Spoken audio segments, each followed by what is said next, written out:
El presidente Gustavo Petro ha logrado un histórico avance en el proceso de paz definitiva, de paz total en Colombia, gracias a los importantes avances con las disidencias de las FARC, el ELN y grupos delincuenciales, grupos criminales que tienen sus orígenes en el narcotráfico y en el paramilitarismo. A pesar de la oposición y de los obstáculos surgidos en el proceso y agudizados por la oposición política en Colombia. De esto es de lo que vamos a hablar a continuación en detalle, pero antes no olvides dar me gusta, suscribirte y activar la campanita para que no te pierdas mis próximos videos. Y es que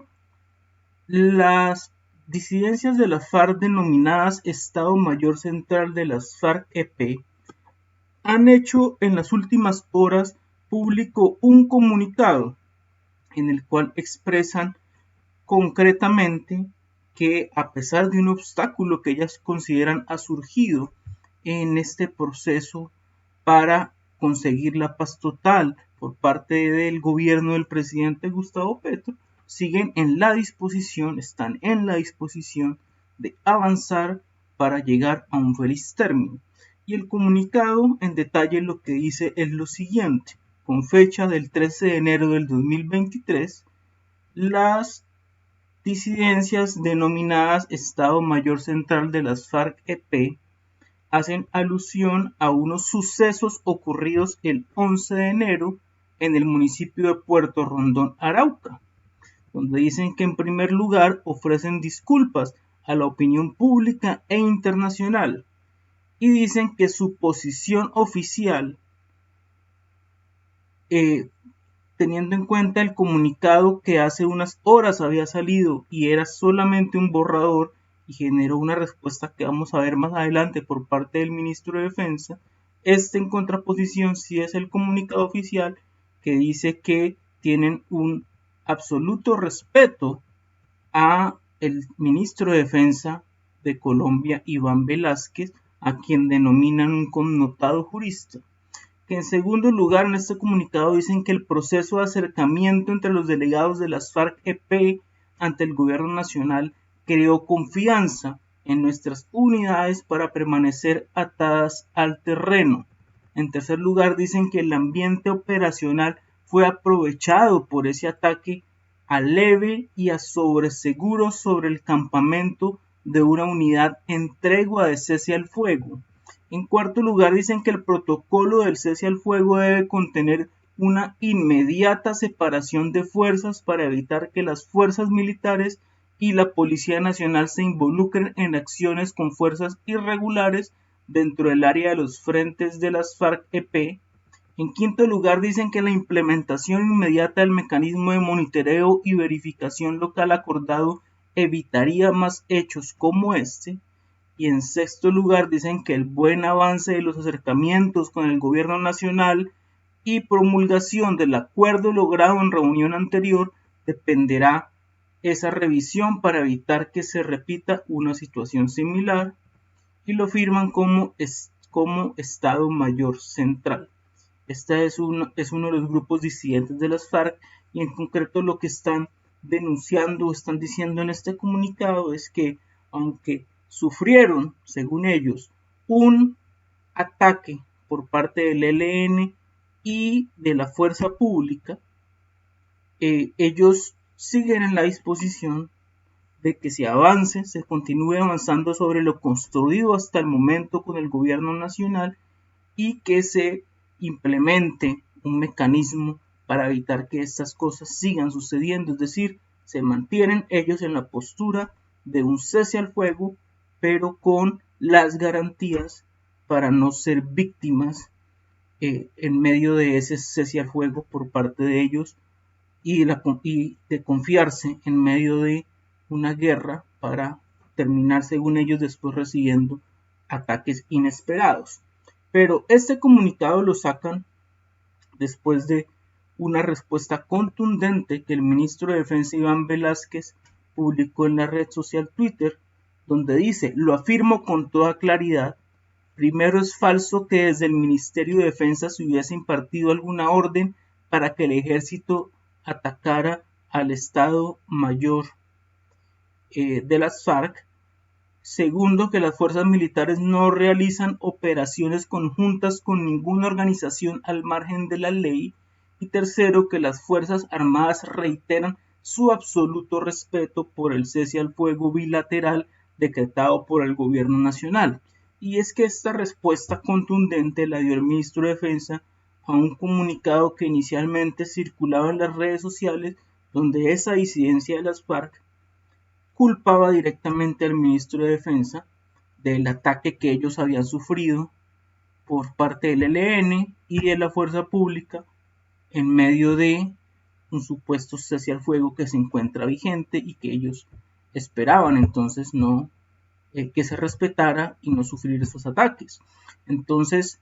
el ministro de Defensa reacciona de esta manera contundente y allí es cuando después las FARC sacan el comunicado que acabamos de leer anteriormente, esa disidencia de las FARC, en la cual especifican que no era un documento oficial, sino un borrador el que estaba circulando y que que sí es el oficial, definitivamente, aunque rechaza eso que ellos insisten sufrieron, al mismo tiempo muestra una buena voluntad sin atacar y señalar directamente al ministro de Defensa y manifestando que se continúa por el buen camino y que solo se solicita que se corrija y que a través de un mecanismo de monitoreo se evite que esto vuelva a suceder. Por su parte, respecto al tema del ELN, que completaría este buen rumbo que continúa teniendo los diálogos con la disidencia de las FARC, pues el senador Iván Cepeda, que hace parte de la mesa de negociación con el ELN, publicó en su cuenta de Twitter este comunicado por parte del jefe de la delegación del gobierno en la mesa de diálogo con el ELN, el señor Oti Patiño.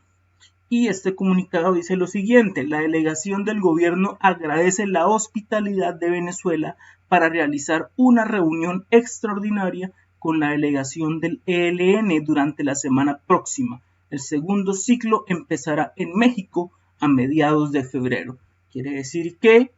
lo que se ha venido ventilando últimamente en los medios de comunicación de que las cosas con el ELN están mal, pues aquí ya se muestra que están por buen rumbo y que en Venezuela en los próximos días se va a realizar una reunión con delegados de ese grupo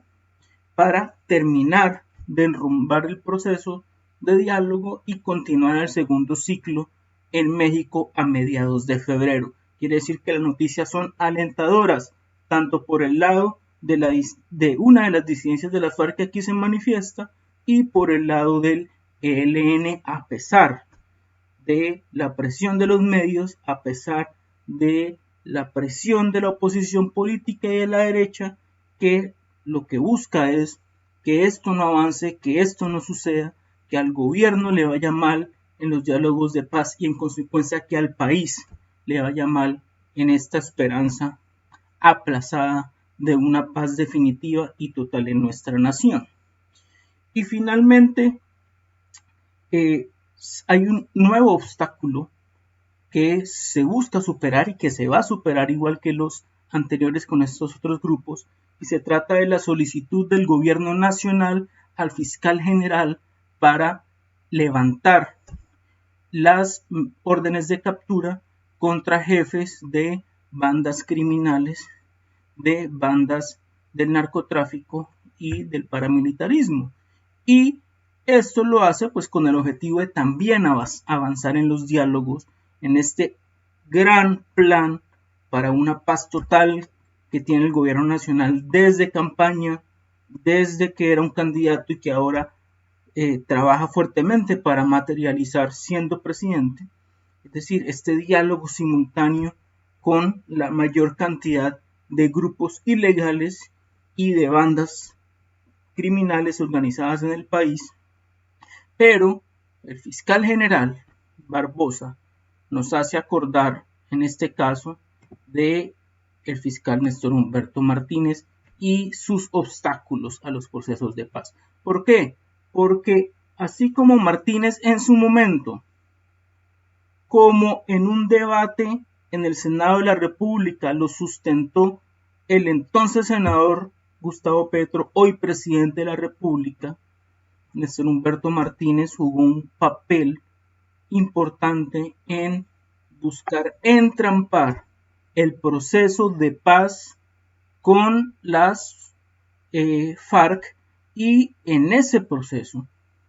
pues lo que terminó sucediendo fue que se generó todo un escándalo que miembros de las FARC se sintieron engañados, sintieron que no tenían garantías, y eso empujó la formación de una disidencia de las FARC. Es decir, el proceso de paz con las FARC pudo haber sido más completo, pudo haber tenido menos disidentes si no hubiera existido desde la fiscalía misma eso que Gustavo Petro, siendo senador,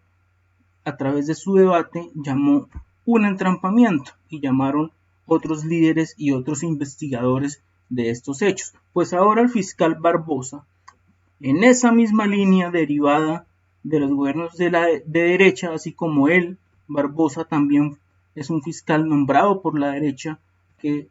el gobierno de Gustavo Petro no le ha quedado de otra sino que aceptar por los periodos que